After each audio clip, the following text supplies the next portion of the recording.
नमस्कार दोस्तों, मैं एडवोकेट अरुण कुमार सिंह और आज हम देखेंगे इंडियन पेनल कोड का चैप्टर 6 जो कि बताता है offence against state, means offence against government में स्टेट गवर्नमेंट भी आ जाएगा और सेंट्रल गवर्नमेंट भी आ जाएगा।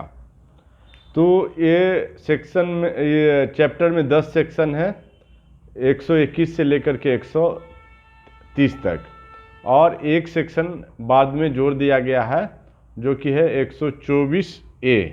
124A में बोलता है सेडिशन के बारे में। तो देखते हैं दोस्तों, सेक्शन 121 वेजिंग वार और अटेम्प्टिंग टू वेजिंग वार और awaiting waging war against government of India. तो इसमें तीन चीज़ बात बताई गई है। एक तो कि waging war against government of India, तो उसके लिए सज़ा दोस्तों फांसी की सज़ा है। उसके बाद दूसरा अटेम्प्ट टू वेजिंग वार, तो उसके लिए भी बहुत सज़ा है। अटेम्प्ट टू वेज वार भी इसी सेक्शन में बताया गया है। अटेम्प्ट भी करना एक अपराध है। तीसरा है अवेटिंग ऑफ वेजिंग वार, खुद एसी में बैठे हुए हैं, जैसे नेपाल के पूर्व माओइस्ट का नेता थे प्रचंडा, या इंडिया के माओइस्ट का नेता होंगे, या श्रीलंका के एलटीटी के नेता होंगे, या बहुत सारे देशों में गुरिल्ला वार जो छेड़ा जाता है, तो वहाँ के तो नेता तो अंडरग्राउंड रहते हैं और दूसरे छोटे मोटे सिपाही, छोटे मोटे मजदूर लोग से भर्ती करके उनको फौज में, मतलब वो अपनी मिलिटेंट ग्रुप में, और उनको मरवाते रहते हैं। जैसे जम्मू कश्मीर अभी चल रहा है। नेता कहाँ रहते हैं? एसी में, और एसी में रहते हैं, बड़े बड़े सिटी में रहते हैं। खाना पीना का भी कोई दिक्कत नहीं था, उनके पास घर बंगला नौकर चाकर गाड़ी सब रहता है। अब मरते हैं गरीब लोग, छोटे छोटे लोग मरते हैं। तो वो क्या करते हैं? अवेटमेंट का काम करते हैं, वेटर के कहते हैं। तो वो भी इसमें अपराध इसमें सम्मिलित है सेक्शन 121 में, against the government of India. तो इसमें गवर्नमेंट ऑफ इंडिया क्यों कह दिया? तो जी हाँ दोस्तों, वेजिंग वार होगा जो गवर्नमेंट ऑफ इंडिया के अगेंस्ट में होगा। वेजिंग वार स्टेट के अगेंस्ट में हो भी गया किसी अगेंस्ट में, तो स्टेट को कुछ नहीं करना है, सिर्फ उसको गवर्नमेंट ऑफ इंडिया को ही लड़ना है, फाइट करना है। क्यों? क्योंकि वार फाइट करने की कैपेसिटी सिर्फ गवर्नमेंट ऑफ इंडिया के पास है। उसके पास आर्मी है, एयरफोर्स है, नेवी है, ये तीनों को लगा देगा। और भी paramilitary force, BSF, CISF, CRPF, ITBP, coast guard, ये सब हैं, तो उन सबको भी लगा देगा। तो वो वार जीत सकता है, लड़ सकता है। और स्टेट में क्या है? स्टेट मान लो बिहार का एग्जाम्पल ले लो, तो Bihar police, Bihar military police, इनके पास क्या है? पहले तो बड़े बड़े गन भी नहीं होते थे, AK-47 भी नहीं थे, इंसास भी नहीं होते थे, और क्या बोलते हैं जो राइफल होता है ऑटोमेटिक राइफल, वो भी नहीं होते थे। अब आजकल इनके पास आने लगे हैं। तो लेकिन ऐसा हथियार नहीं है इनके पास, तोप नहीं है, जेट नहीं है, फाइटर नहीं है कि ये वार को जीत सके। वार जीतने का कैपेसिटी एयरफोर्स, आर्मी, नेवी में है। अब स्टेट के अगेंस्ट भी वार होता है, मान लो पंजाब पर पाकिस्तान आक्रमण करता है, तो इंडिया को ही मतलब इंडियन एयरफोर्स, आर्मी, नेवी को ही एक्शन लेना है। इसलिए वेजिंग वार हमेशा जो होगा अगेंस्ट गवर्नमेंट ऑफ इंडिया ही होगा। अटेम्प्ट टू वेज वार होगा हमेशा गवर्नमेंट ऑफ इंडिया ही होगा। अवेटमेंट ऑफ वेजिंग वार होगा वो हमेशा अगेंस्ट गवर्नमेंट ऑफ इंडिया होगा। देखते हैं दोस्तों इसमें क्या कहता है। हुएवर मतलब कोई भी, अब इससे मतलब नहीं कि वो बंदा कौन है, कोई भी, मतलब इंडियन भी हो सकता है, फॉरेन सिटीजन भी हो सकता है। Wages war against the government of India, government of India के अगेंस्ट ही वेज वार कर दिया है। और attempt to wage such war, यह अटेम्प्ट किया, प्रयास किया है, वेज वार तो नहीं कर पाया तो प्रयास किया है। अवेट द वेज और abet the waging of such war, या अवेट, उसका अवेटमेंट किया है। Shall be punished with death, लो भाई, उसका पनिशमेंट सीधे ऊपर ही पहुंचा दो, अल्लाह के पास, भगवान के पास चले जाओ, तो उसका पनिशमेंट डेथ होगा। और imprisonment for life, imprisonment for life होगा या तो। And shall also be liable to fine, और उसको फाइन भी होगा। यदि इम्प्रिजनमेंट फॉर लाइफ होगा तो फाइन भी होगा। डेथ हो गया तो फाइन न भी हो सकता है, फाइन हो भी सकता है, क्योंकि इसमें लिखा है punished with death or imprisonment for life and shall also be liable to fine, और फाइन भी होगा। इलस्ट्रेशन भी देखते हैं।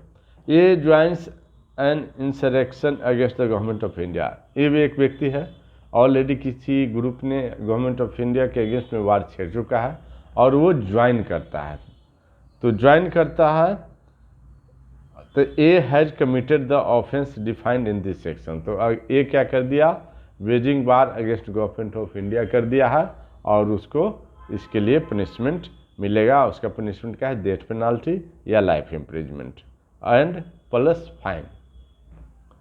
उसके बाद एक नोट है, उसको देखते हैं, जिसमें बरेंद्र कुमार घोष वर्सेज इम्पेरर 1909 में कलकत्ता हाई कोर्ट ने कहा है, कलकत्ता हाई कोर्ट ने कहा है कि अंडर सेक्शन 1909 में कहा है, तो 1909 में कहा तो भारत आज़ाद नहीं था। और कलकत्ता हाई कोर्ट का अपील कहाँ जाएगा, तो प्रिवी काउंसिल में जाएगा या हाउस ऑफ लॉर्ड्स में जाएगा, कहाँ, ब्रिटेन जाएगा सीधे। तो उसमें सुप्रीम कोर्ट नहीं था, तो उस समय कलकत्ता हाई कोर्ट ने क्या कहा कि under section 121 the expression wages war must be interpreted in its ordinary sense. It does not include conspiracy to wage war or collection of people, arms and ammunition with the object of wage war.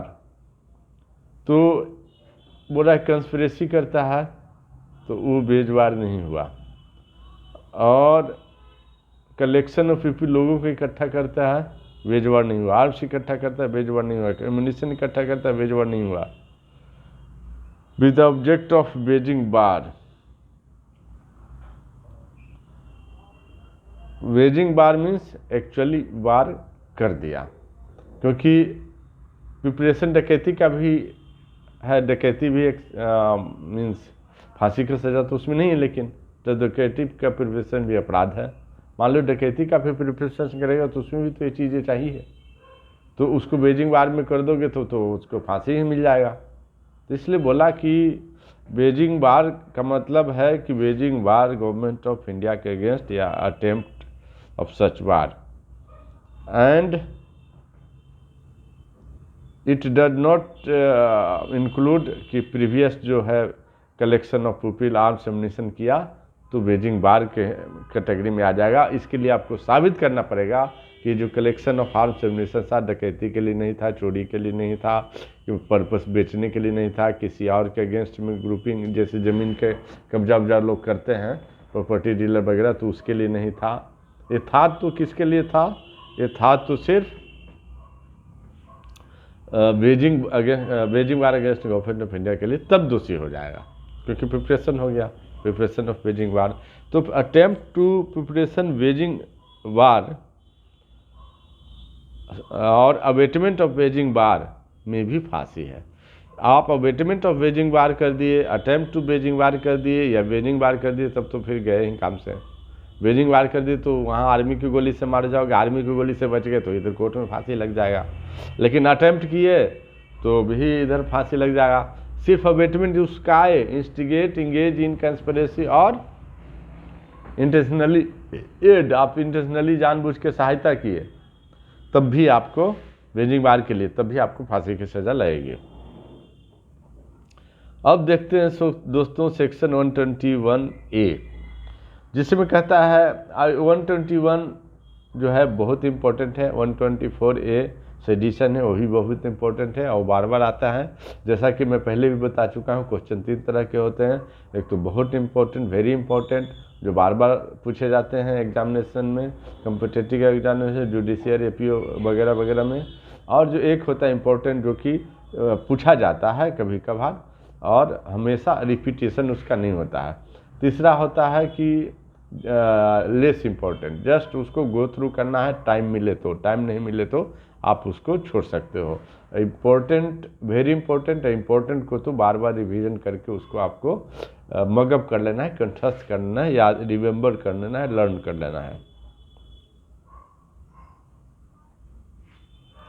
Section 121A conspiracy to commit offence punishable by section 121।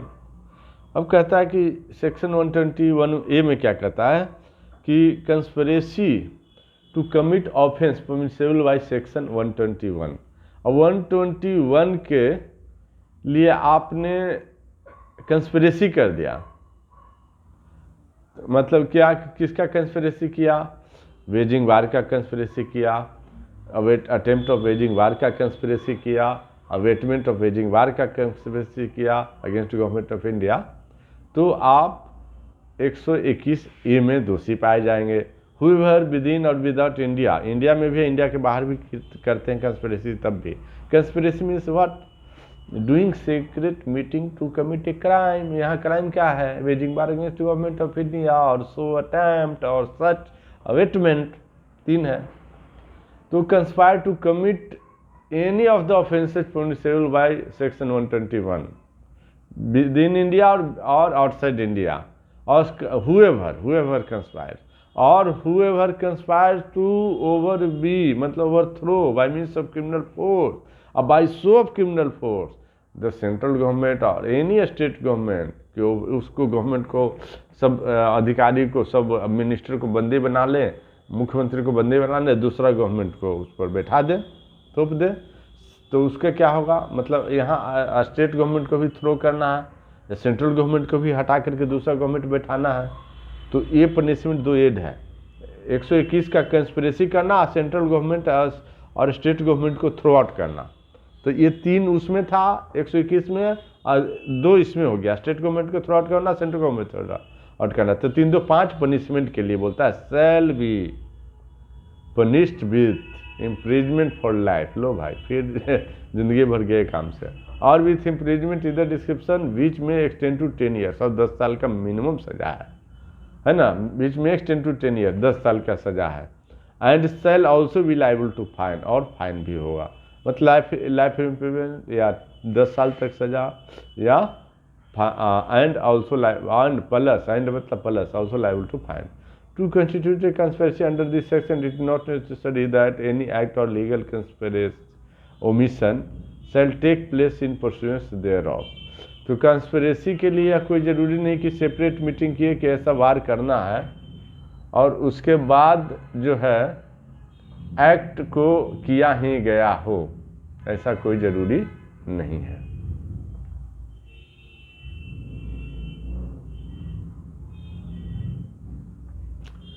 अब दोस्तों section 100, भाई Beijing वार में बहुत खतरनाक है, conspiracy करना भी आजीवन कारावास हो गया, और overthrow the government, conspiracy, abetment और अटेम्प्ट टू वेजिंग वार, ये तीनों वेजिंग वार से हो गया, और ओवरथ्रो द स्टेट गवर्नमेंट और सेंट्रल गवर्नमेंट, तीनों में आजीवन कारावास या 10 साल की सज़ा, एक्सटेंड अप टू 10 साल, मतलब 10 साल की सज़ा तक हो सकता है, प्लस और नहीं लिखा, प्लस लिखा है, प्लस फाइन होगा, एंड लिखा है तो प्लस फाइन होगा।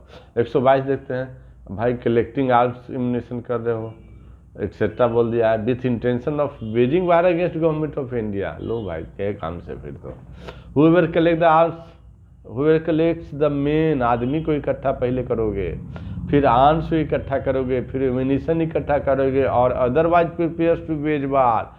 अरे भाई बिल्डिंग इकट्ठा करोगे, ट्रेनिंग इकट्ठा करोगे, चाय पानी का व्यवस्था करोगे, राशन का व्यवस्था करोगे, वर्दी का व्यवस्था करोगे, बहुत चीज़ें हैं व्यवस्था करोगे, पेमेंट की व्यवस्था करोगे, रोकड़ा मनी बिना पैसा के कैसे होगा। To wage war with the intention of either waging or being prepared to wage war against the government of India. Preparation उसका करोगे तभी, या वेज वार कर रहे हो तभी, टू वेज वार करने के लिए और उसका प्रिपरेशन करने के लिए करो तभी, शैल बी पनिश्ड विथ, तो क्या होगा, इम्प्रिजमेंट फॉर लाइफ। मुझे पता था कि कम से कम इम्प्रिजमेंट फॉर लाइफ होगा। आप ये सब बेजिंग वार के लिए कलेक्ट करो, तो इसलिए बोलते हैं ये सब मत कलेक्ट किया करो। और इम्प्रिजमेंट ऑफ इधर description for return not exceeding 10 years, और 10 साल से ज़्यादा for return not exceeding 10 years, या दूसरा भी सज़ा है, यदि लाइफ इम्प्रिजमेंट नहीं दिया तो 10 साल से अधिक नहीं, मतलब 10 साल तक सज़ा दे देगा, है ना। क्या, अरे ये सब क्या कर रहे हो आप, प्रिपरेशन ही कर रहे हो एक तरह से यार, collecting arms ammunition man power money, ये वो शेल्टर, चाय कॉफ़ी राशन पानी वर्दी, उसका हथियार, उसका ये सब क्या कर रहे हो। तो उसका बोला है लाइफ में 10 साल, किसी ने बोला 122। चलते हैं 123 देखते हैं दोस्तों। कहता है concealing with intent to facilitate design to wage war. अब वेज वार कर रहे हो ना वो आपके जर्नलेज में है, हाँ, उसको आप हेल्प कर रहे हो और उसको छुपा रहे हो, तो भी गए हो काम से भाई हो। कैसे?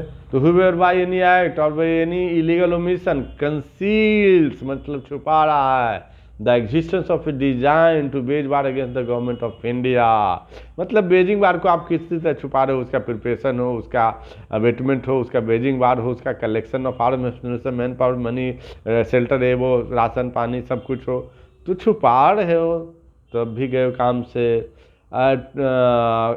Intentionally by such concealment to facilitate or knowing it to be likely that the such concealment will facilitate the waging of such war shall be punished with infringement of either description for term which may extend to 10 years and shall also be liable to fine, और fine हो जाएगा, और क्या होगा, punished with imprisonment of either description term which may extend to 10 years, तो 10 साल के jail की सजा खाली छुपाने में है।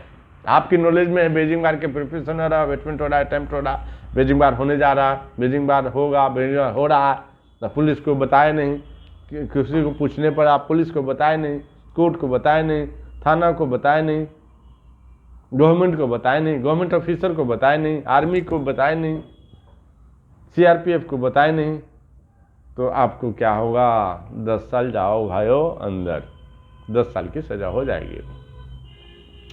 अब कहता है 124 124 असल्टिंग प्रेसिडेंट गवर्नर, एक्सेट्रा लिखा है, एक्सेट्रा में क्या आएगा, लेफ्टिनेंट गवर्नर भी आ जाएगा, है ना, और उसमें मतलब मिनिस्टर भी आ जाते हैं, जैसे prime minister, cabinet minister, minister of state, council minister, deputy minister, state के भी same chief minister, cabinet minister, minister of state, deputy minister, ये सब भी आ जाएंगे। तो ये सब का क्या है भाई कि whoever with intention of inducing और compelling the president of India और गवर्नर ऑफ इंडिया और गवर्नर ऑफ एनी स्टेट, है ना, और वो सब लेफ्टिनेंट गवर्नर सब आ जाएंगे, मंत्री सब आ जा रहे हैं, टू एक्सरसाइज मतलब ऐसा काम करो, बंदूक भिड़ा दिया आप ऐसा काम करो, है ना, या उसको उस इंटेंशन से आपने उसको कंपेल करने के असॉल्ट किया, या ऐसा काम नहीं करो, refrain from exercising any manner any of the lawful powers of such president, governor, minister, ये वो सब बड़े बड़े लोग असॉल्ट और रॉन्गफुली रिस्ट्रेन करते हो उनको, अटेम्प्ट करते हो रॉन्गफुली टू रिस्ट्रेन और over be by means of criminal force और the show of criminal force और attempt so to over be such president और governor shall be punished with imprisonment of the description for a term which may extend to 7 years and shall also be liable to fine। तो उसका क्या होगा कि भाइयों ज़्यादा तो नहीं, बेजिंग बार से कम ही है, 7 साल की जेल की सज़ा होगी, 7 साल की कम ही है। चलो मतलब आप असॉल्ट कर दिए तो ये नहीं क्या 323 लगा दो, 6 महीना का जेल का सज़ा होगा, वो भी होगा नहीं, प्रोबेशन पे छूट जाएंगे, नहीं, 7 साल की जेल की सज़ा होगी, ठीक है। इसलिए गवर्नर, प्रेसिडेंट, ये वो, lieutenant governor, chief minister, prime minister, cabinet minister, minister of state, independent charge का भी कोई मिनिस्टर हो तो उसको मत करो यार, कुछ मत करो, नहीं तो गए काम से 7 साल की जेल की सज़ा है।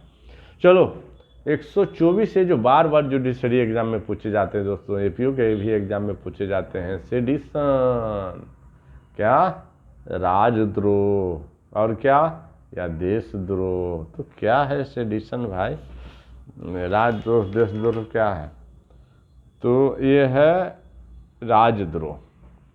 कहता है whoever by word, किसी वर्ड द्वारा आप कुछ करते हो तो इधर स्पोकन और रिटन, या बोल के करते हो या लिख के करते हो, आप बाय साइन करते हो या विजुअल रिप्रेजेंटेशन कुछ लिख के इसे दिखा रहे हो, otherwise bring or attempt to bring into hatred, आप घृणा फैला रहे हो समाज में, देश में, और कंटेम्प्ट कर रहे हो, कंटेम्प्ट कर रहे हो, और excite or attempt to excite disaffection towards the society, society में, समाज में, देश में, the government established by law, government established law है उसके अगेंस्ट में घृणा फैला रहे हो, है ना, और किसी भी तरह से घृणा फैला रहे हो, या गवर्नमेंट ऑफ इंडिया के अगेंस्ट में फैला रहे हो, किसी क्या फैला रहे हो, घृणा फैला रहे हो, डिसअफेक्शन फैला रहे हो towards the disaffection toward the government of India, government established by law in India, मतलब स्टेट गवर्नमेंट के अगेंस्ट में फैला रहे हो, shall be punished with imprisonment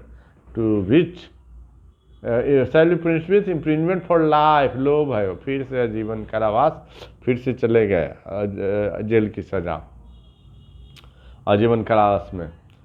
to which the fine में बी एडेड, अब फाइन भी लगेगा, और विथ इम्प्रिजमेंट विच में एक्सटेंड टू 3 years, और यदि लाइफ इम्प्रिजमेंट से बच के छोटा मोटा था, ये हो गया वो हो गया, हुजूर ऐसे हो गया वैसे हो गया, तो क्या होगा 3 साल का जेल का सज़ा में होगा, एक्सटेंड अप टू 3 साल तक जेल की सज़ा हो जाएगा।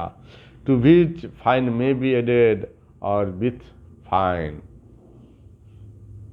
या सिर्फ फाइन दे करके छोड़ा जा सकता है, क्योंकि और विथ फाइन बोल दिया है, छोटा मोटा है तो मतलब 3 साल लाइफ इम्प्रिजमेंट भी होगा, मतलब इसका मैक्सिमम पनिशमेंट है लाइफ इम्प्रिजमेंट। तो सेडिशन के चार्ज एक बार राज ठाकरे पर लगा दिया था, बीजेपी गवर्नमेंट आते हैं, बीजेपी गवर्नमेंट क्या करता है, सीधा कर देता है, किसकी तरह, टेकुआ की तरह। उसके बाद देखते हैं डिसअफेक्शन इंक्लूड डिसलॉयल्टी, तो देशद्रोह का चार्ज बन जाएगा भाई, और फीलिंग ऑफ इनेमिटी, आपस में इनेमिटी फैला रहे हो आप, देशद्रोह का चार्ज लग जाएगा। कमिट्स गवर्नमेंट के अगेंस्ट फैलाना है तब चार्ज लगेगा, डिसलॉयल्टी, इनेमिटी, डिसअफेक्शन, हैट्रेड, घृणा, comments expressing disapprobation of the measures of the government with a view to obtain their alteration by lawful means without exciting or attempting to excite hatred, contempt, dissatisfaction do not constitute an offense under this section। कहता है express disapprobation by of the measure of the government, government के काम के प्रति असंतुष्ट जाहिर करना, with a view to obtain their alteration by lawful means, lawful means द्वारा कैसे नहीं, आप गवर्नमेंट को ऐसे करना चाहिए, जैसे अन्ना हजारे ने किया था, गवर्नमेंट अगेंस्ट किया लेकिन वो खुद ही को भूखे रखा, वो समाज में घृणा नहीं फैलाया उन्होंने, तो बोला कि तब देशद्रोह के चार्ज नहीं लगेगा भाई। अरे गवर्नमेंट को आप क्रिटिसाइज कर सकते हो, और लेकिन ऐसी एक सीमा में, और उसके बोल सकते हो कि सही काम में है आप ये कीजिए, उसके लिए खुद भूखे रहो, किसी भी गवर्नमेंट अफसर पे हमला न कर दो, और घृणा मत फैलाओ। सच क्या है बोलो ये करना चाहिए, गलत क्या है बोलो ये नहीं कर रहे हो गलत है, इससे ये नुकसान है, बस। अब 125 चलते हैं।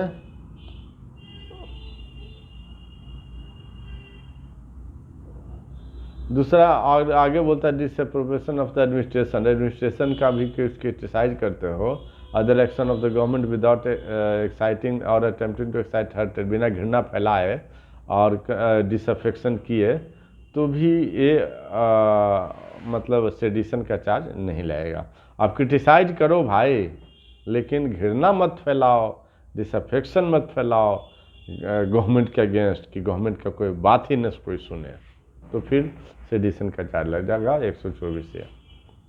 125 चलो जी, क्या कहता है, कहता है waging war against any Asiatic power alliance with the government of India, जो गवर्नमेंट के मित्र राष्ट्र है ना, जो गवर्नमेंट के दोस्त राष्ट्र हैं, भारत सरकार से मैत्री संबंध रखने वाले किसी एशियाई देश के विरुद्ध युद्ध करना।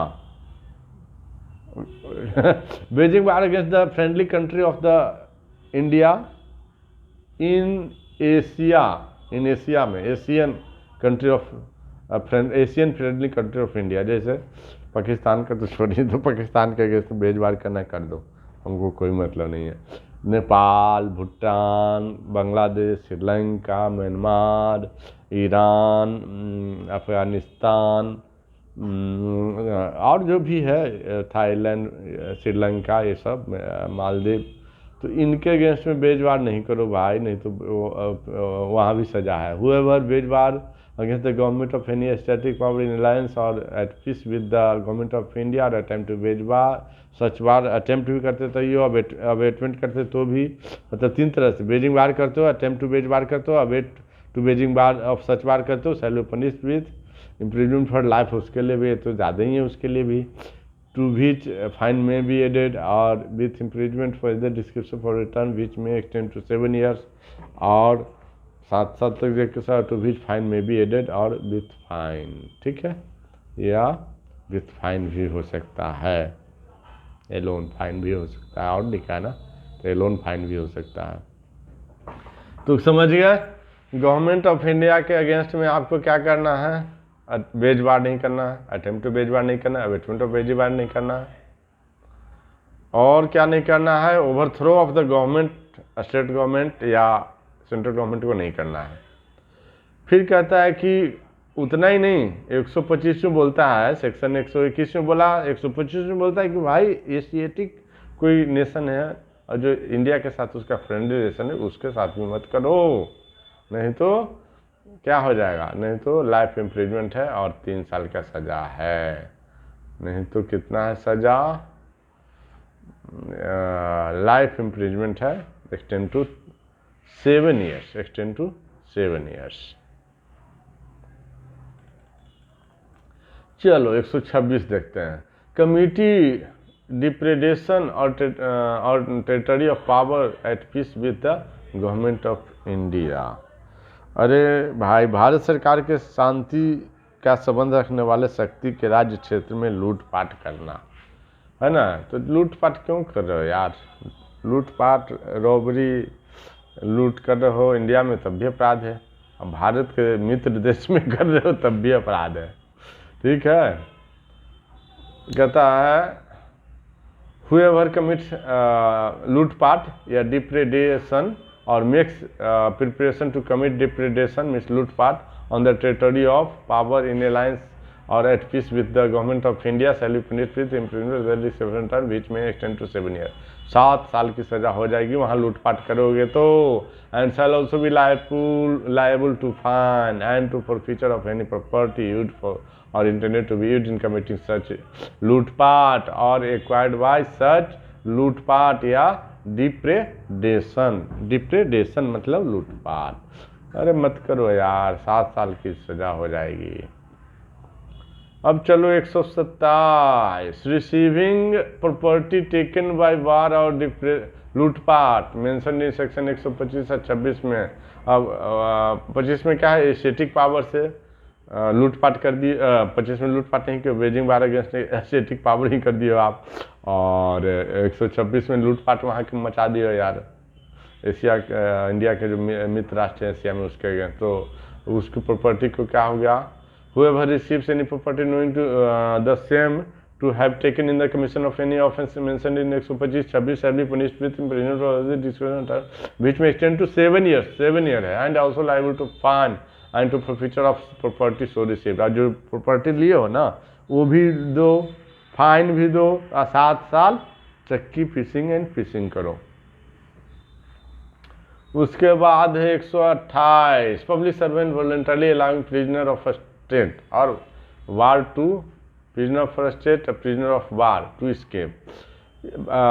पब्लिक सर्वेंट है जो घूस खाकर पैसा देखी करेगा ना, प्रिजनर ऑफ वार को छोड़ दिया या कोई भी प्रिजनर को छोड़ दिया है ना, तब क्या होगा, whoever being a public servant and having the custody of the state prisoner, whoever being a public servant, जो कोई भी पब्लिक सर्वेंट है और वो प्रिजनर को कस्टडी में रख रहा है, जेलर है, और वॉलंटरली अलाउ, जेलर ने क्या किया कि प्रिजनर को अलाउ कर to escape from any place in which such prisoner to is confined, रास्ते में जेल जाते समय जेल में से गाड़ी में से बोलो जाओ, अरे जाओ तुम आज़ाद हो अब, तो उसको क्या मिलेगा, देखो भाई पुलिस है तो उसको ज़्यादा पनिशमेंट मिलता है, तो देख लो, shall be punished with imprisonment for life, लो इतने छोटा काम करे इम्प्रिजमेंट फॉर लाइफ, बाकी में तो 7 साल है, और इम्प्रिजमेंट बीच में एक्सटेंड टू 10 ईयर्स और 10 साल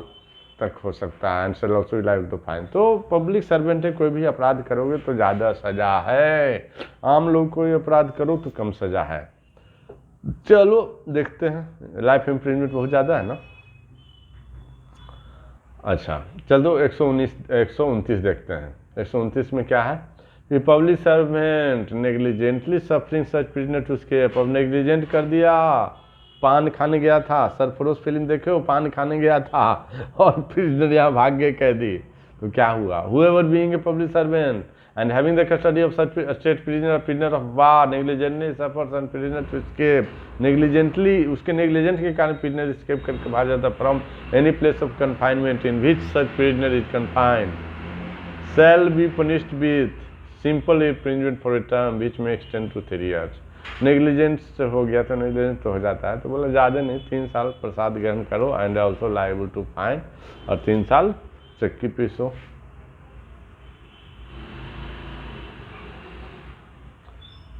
130 चलो, एडिंग escape ऑफ rescuing और हार्बरिंग सच प्रिजनर। एडिंग escape मतलब उसकी सहायता कर रहा है escape करने में और उसको भागने में, या प्रिजनर को हार्बर कर रहा है, हार्बर करने में उसको सहायता कर रहा है। ऐसे कैदी के निकल भागने में सहायता देना, उसे छुड़ाने में मदद करना, उसे आश्रय देना।